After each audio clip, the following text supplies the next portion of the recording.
मोरी पेछुआरा लवंगिया के गछिया हो, लवंग फरेले झोपेदार, लवंग फरेले झोपेदार।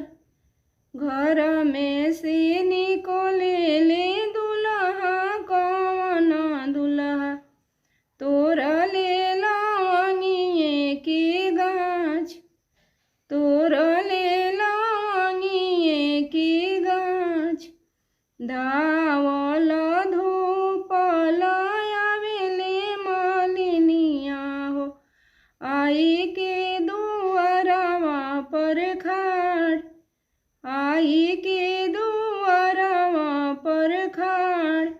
बरजाना कौन पापाय अपन जेठ पुतवा हो, तोरे ले लवंगिए के गाछ, तोरे ले लवंगिए के गाछ।